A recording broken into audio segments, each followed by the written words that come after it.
Assalamualaikum warahmatullahi wabarakatuh. Baiklah, saya Kepala Parisi dengan NIM 1 channel 18183. Di sini saya akan membahas materi tentang pengendalian keuangan. Yang pertama itu adalah pentingnya manajemen keuangan. Keberadaan manajemen keuangan sangat vital dalam sebuah perusahaan maupun lembaga.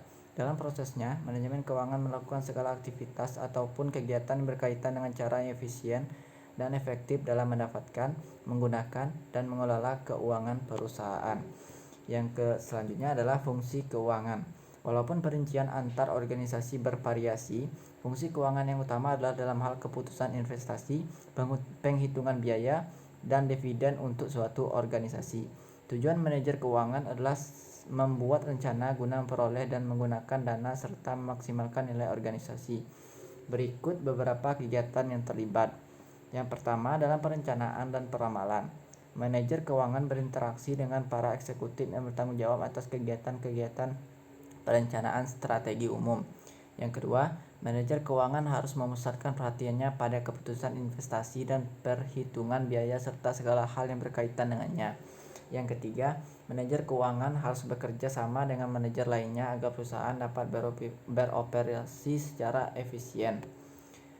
Selanjutnya adalah pengendalian terpadu. Secara formal, sistem pengendalian komprehensif merupakan suatu konfigurasi yang saling melengkapi, yaitu subsistem formal yang didukung proses administratif. Untuk dapat diformalkan suatu subsistem pengendalian seharusnya terstruktur dan berkelanjutan, serta didesain dengan suatu proses yang tepat untuk mencapai tujuan yang spesifik.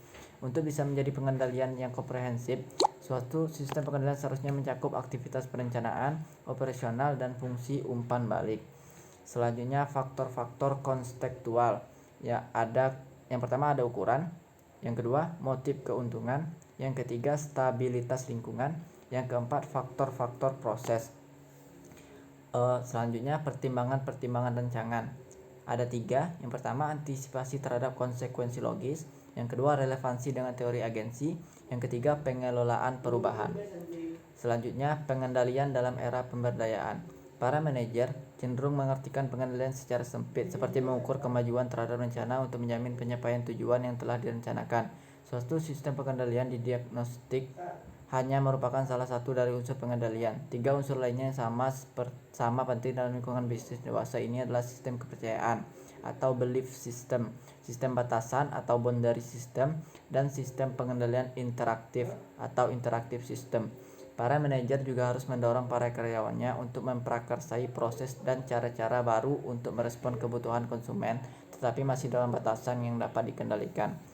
Selanjutnya, penyeimbangan pemberdayaan dan pengendalian. Manajer yang efektif akan memberdayakan organisasinya karena mereka percaya pada potensi dasar manusia untuk melakukan inovasi dan menambah nilai. Secara kolektif, keempat jenis pengendalian tersebut disusun dalam kekuatan yang saling mendukung. Karena organisasi menjadi lebih kompleks, para manajer akan selalu berhubungan dengan kecepatan dan kekuatan kompetitif yang bertambah serta penurunan dalam waktu dan perhatian untuk mencapai keuntungan dari inovasi dan kreativitas yang tidak dapat dicapai dengan mengorbankan pengendalian.